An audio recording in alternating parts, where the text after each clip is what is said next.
Today we will do the chapter Income Determination. It's a chapter of class 12 economics. If you like my videos, kindly like, share and subscribe. My YouTube channel is Bhavna Jagota and notes are provided on my website. You can check the post on that. The website is bhavnajagota.wordpress.com. Now continue our chapter. Before starting the chapter of income determination, we will study the different thoughts which the economists have given. According to the classical theory, the classical economists believe that full employment is a normal feature of a capitalist economy. According to the classical point of view, full employment is a normal situation. Why it is a normal situation? The economy is always at full employment because of two assumptions. Why it's a normal situation? Full employment is a normal situation because of two assumptions. First one, supply creates its own demand, and second one, wage rate and price of the commodity are flexible. These are the assumptions on which classical economists give their point of view that economy is always at equilibrium when there is full employment. Means the situation of equilibrium is not at underemployment or overemployment. These are classical thoughts. The classical economists believe on the sales law of market. Sales law of what the sales law of market says? Sales law of market says supply creates its own demand. Now, classical point of view, full employment is a normal feature, right? Because supply creates its own demand, we assume this thing, and wage rate and price of the commodities are flexible. They can change according to the demand and supply forces. So classical belief that the economy is at equilibrium when aggregate demand is equal to aggregate demand supply, right? If there is a disequilibrium in the economy, it will be automatically corrected by the market forces of demand and supply. Means if there is a disequilibrium, means aggregate demand is not aggregate supply. The factors are flexible because the wage rate are flexible, so demand of labor and supply of labor automatically adjust due to flexible wage rate. So the market force of demand and supply automatically correct the equilibrium of employment and output, right? And if we talk about the prices of the commodity, demand for the commodity and the supply of the commodity, the prices are flexible due to which aggregate demand is equal to aggregate supply. Means there is no government interference in such economy according to classical point of view, right? If there is disequilibrium in the economy, it will be automatically corrected by the market forces of demand and supply. And aggregate supply curve is perfectly inelastic with respect to price. Means aggregate supply perfectly inelastic. What we mean by inelastic? First of all, inelastic means we cannot increase the supply. At certain point of view, we cannot increase the supply. It is not affected by the means you cannot increase the output या production after a full employment level.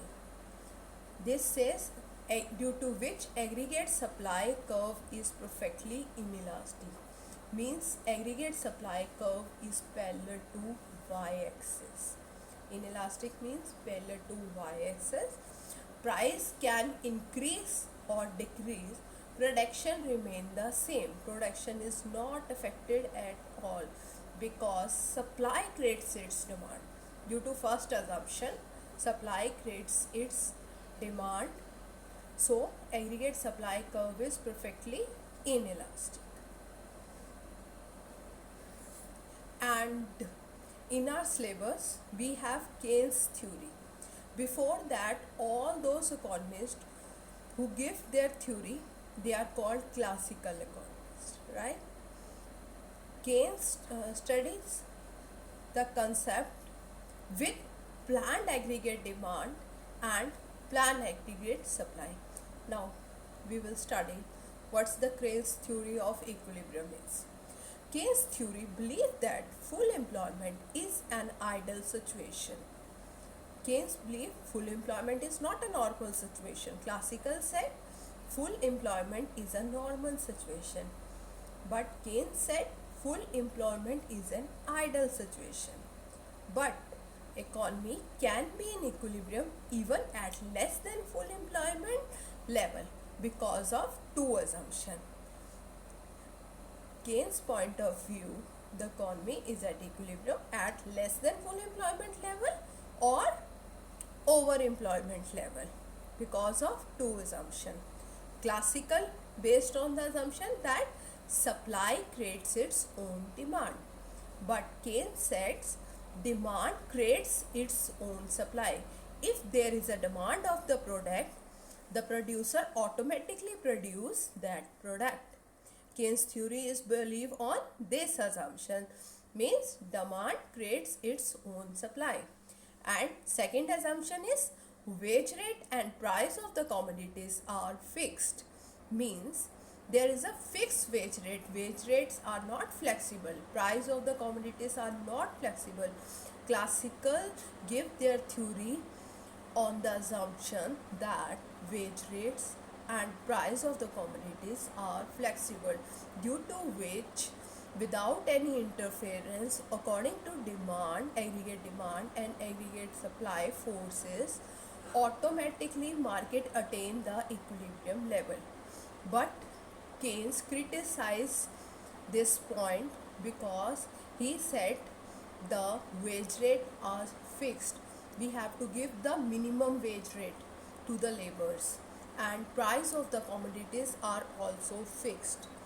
It believes that economy is in equilibrium at full employment level where aggregate demand is equal to aggregate supply, at over full employment equilibrium when aggregate demand is greater than aggregate supply, at underemployment where aggregate demand is less than aggregate supply.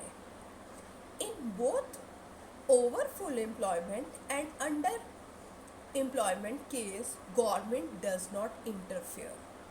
Where there is either excess demand, if there is over full employment, what happened?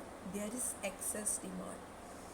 Or if there is underemployment in the economy, it means there is deficient demand because aggregate demand is less than aggregate supply. We will study this concept in next chapter. Aggregate supply curve is perfectly elastic till full employment of resources and after that become independent.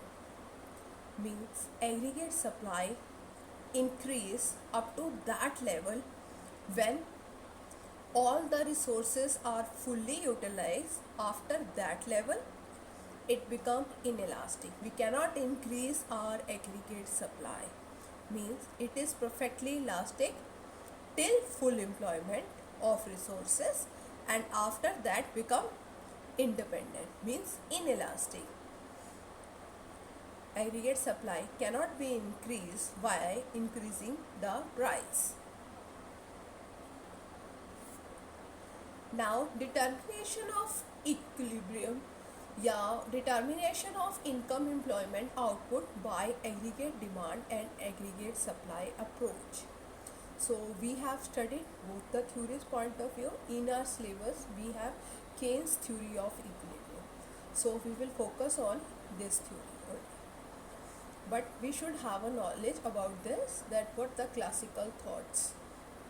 According to Keynes theory, equilibrium is determined in the term of aggregate demand and aggregate supply. Keynes said equilibrium is determined in term of aggregate demand and aggregate supply, same like classicals. But while studying the aggregate demand and aggregate supply, he considered planned aggregate demand and planned aggregate supply. He will talk about planned aggregate demand and planned aggregate supply. The economy is in equilibrium when planned aggregate demand is equal to planned aggregate supply. Means the equilibrium level of income is determined where planned level of aggregate demand is equal to planned level of aggregate supply. So Keynes said when the planned level of aggregate demand is equal to planned level of aggregate supply, the economy is at equilibrium.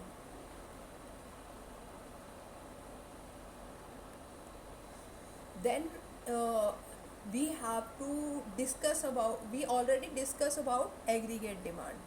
So while studying this, we should know the meaning of what's the aggregate demand is.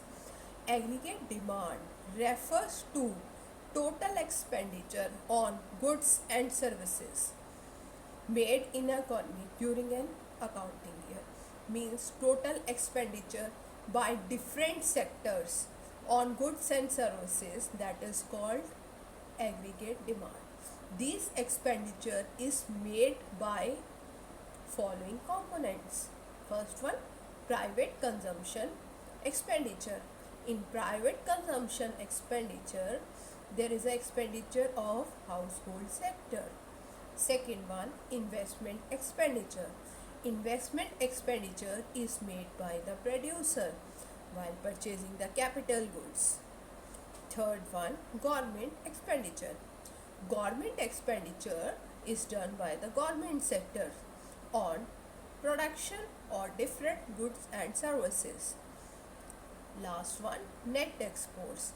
The term net exports, whatever we export to the other country, and from this we deduct our imports from foreign countries, we can find our net export. Net exports means exports minus imports. What we export to the foreign countries and what we export from the foreign countries, when we deduct it, we get net exports. And second term which we use in our theory, that is called aggregate supply. Aggregate supply, it is the total flow of goods and services in an economy during the period of 1 year.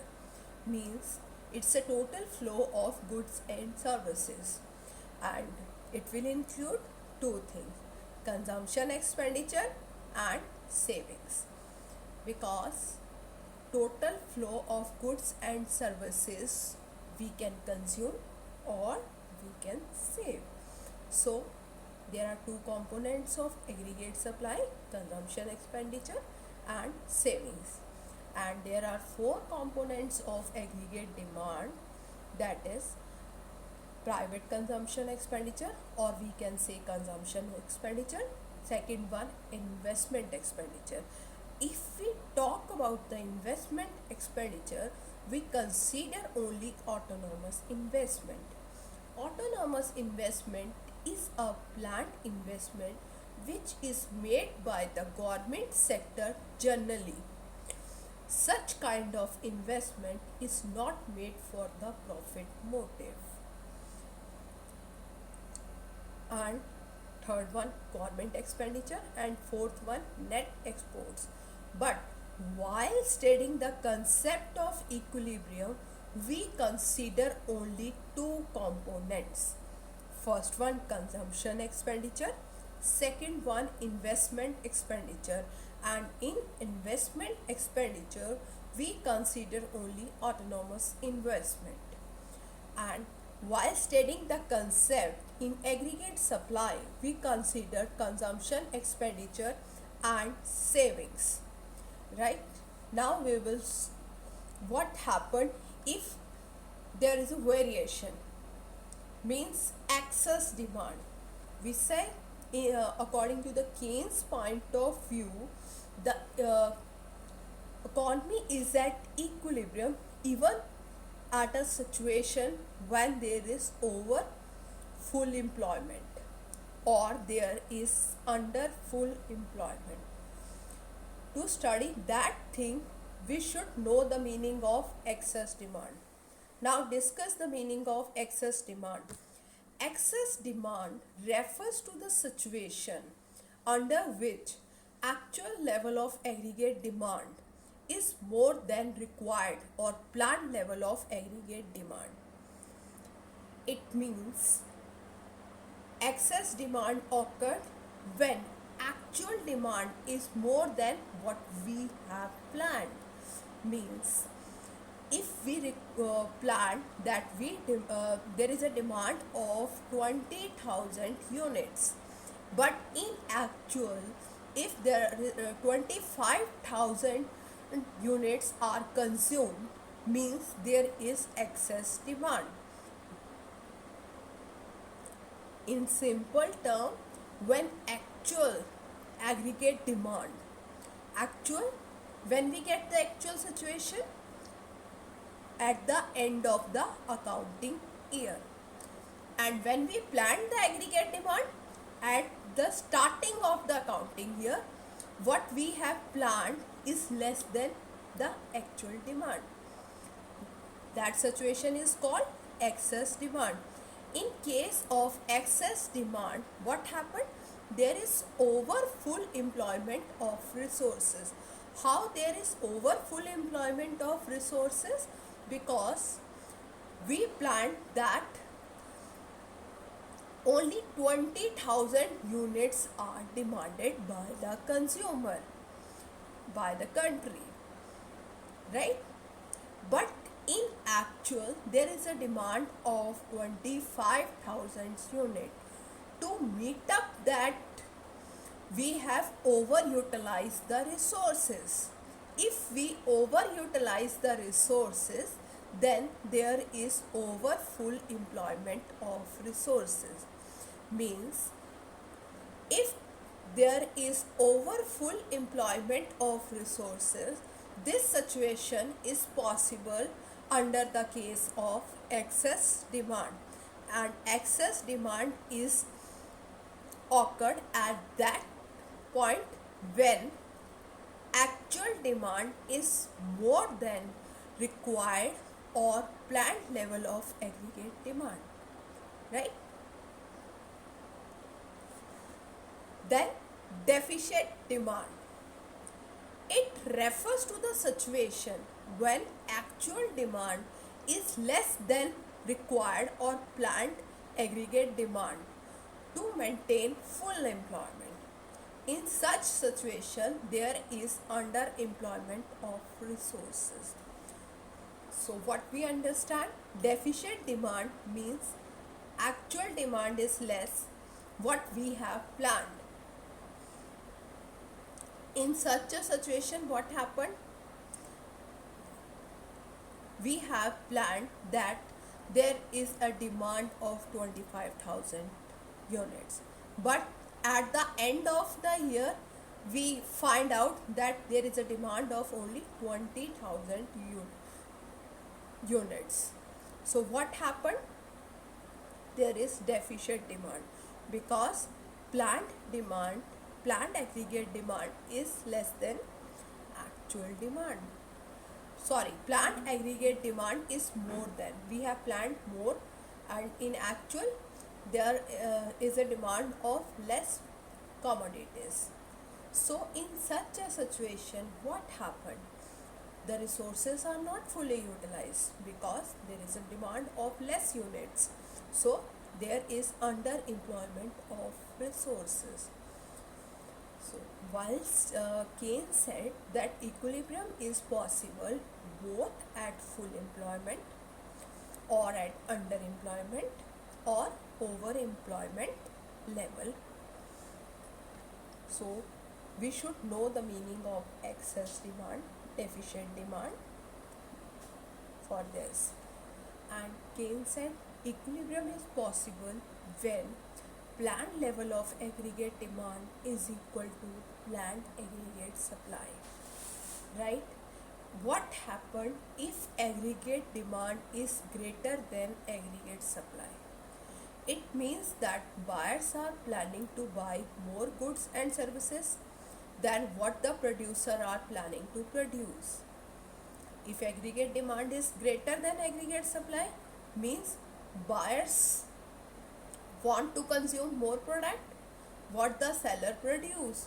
Production is less than the consumption. In such situation, stock starts falling and come below the desired level. What happened? Our production is less than the consumption. Then our stock starts falling than the desired level. To maintain full employment or to bring back the stock at desired level. So if we want to bring back the stock at desired level, producer expand production. Producer has to expand production, due to which employment level increases. Output increases, due to which income increases. If the producer starts production to meet up the demand, it will increase the employment level, and automatically if employment increases, output also increases, due to which income increases. So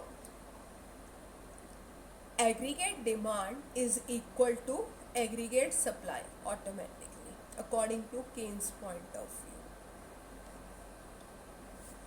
What happens if aggregate demand is less than aggregate supply? It means that buyers are consuming or spending lesser. They are planning to buy less than what the seller are planning to sell. Means production is more than consumption. If there is more aggregate supply is greater than aggregate demand, it means production is greater than consumption. This lead to accumulation of stock, means stocks are piled up with the producer. To avoid further accumulation of stock, what the producer will do? Producer will reduce production. How the producer will reduce production? It will reduce the level of employment, and if the level of employment reduce, level of output automatically reduce and income level comes down, due to which aggregate demand automatically become equal to aggregate supply. Right? Means when aggregate demand is less than aggregate supply, it means buyers are consuming less than what the producer are producing. In such a situation, there is accumulation of stock, means pile up of stock, due to which the producer reduce production by reducing the level of employment. And if he reduce the level of employment, level of output reduce, due to which income decreases and economy come at the point when aggregate demand is equal to aggregate supply. Right? Now the second approach is savings and investment approach. When we have discussed the component of aggregate demand in our previous, we have taken two components, that is consumption expenditure and investment expenditure. And in aggregate supply, we consider two components, that is consumption expenditure and saving. If we quote the equation aggregate demand is equal to aggregate supply, automatically from aggregate supply there is only savings which is left, and in aggregate demand there is only investment expenditure which is left, right? So then it means we can say when savings is equal to investment, at that point also there is a equilibrium. So it's a second approach which is given by Keynes. It is based on his first approach of aggregate demand and aggregate supply. You can say saving is equal to investment. It's just like extension of aggregate demand and aggregate supply approach. According to this approach, equilibrium is determined at a point where planned or ex-ante savings are equal to planned or ex-ante investment. Means at that point the equilibrium is determined where planned savings is equal to planned investment, or planned saving we can call it ex-ante savings, and planned investment we can call it ex-ante investment. So this is the extension of aggregate demand and aggregate supply approach. It is based on the assumption that while studying the investment we will consider only planned or autonomous investment, same like in aggregate demand and aggregate supply approach. In aggregate demand, while studying the component of investment expenditure we consider only autonomous investment. Same in saving and investment approach we consider only autonomous investment. Autonomous investment are generally made by the government sector because such investments are not made to earn profit, means it is not affected by the profit or income, right? What happened if investment is greater than our saving? It refers to the situation when aggregate demand is greater than aggregate supply. If investment are greater than the saving, it's just like same case when aggregate demand is greater than aggregate supply, because investment expenditure is a component of aggregate demand and savings is a component of aggregate supply. It means that buyers plan to consume more and save less than what the producer are planning to produce. In such situation, stock of goods start falling and come below the desired level. What happened? When investments are greater than savings, it means the buyer plan to consume more. The buyer spend more money on consumption than on savings. Then what consumption of goods what the producer are planning to produce, means producer are planning to produce less what the buyer are demanding. In such situation, what happened? The stock of goods start falling. The desired level, what the desired level producer have maintained, it start falling that level.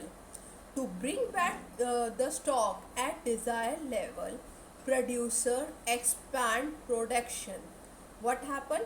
Producer has to expand the production so that it can attain that desired level of stock. What happened if the producers expand production? This rise the employment level. How he has to expand the production? By employing more people to increase production. If he employ more people, if the employment level increase, automatically output increases, production increases, and in turn income increases till aggregate demand is equal to aggregate supply, or we can say that investment is equal to savings, right? So what happen if the investment is greater than savings? It's just same where aggregate demand is greater than aggregate supply, means buyer want to consume more than save what the producer are planning to produce. In such situation, the stock of goods come below the desired level. To maintain that desired level of stock, the producer has to expand production. How can the producer expand production? It raises the level of employment, due to which output level increases and automatically income increases, and equilibrium is attained because aggregate demand is equal to aggregate supply, or we can say our investment is equal to savings.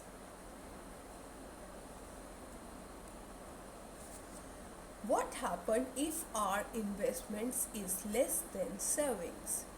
It means buyers are consuming less and save more, or they are planning to buy less than what the seller are planning to sell. This situation leads to accumulation of stock, due to which producer will reduce production. This reduces the level of employment and level of output, and in turn income level, automatically till aggregate demand is equal to aggregate supply, or investment is equal to savings.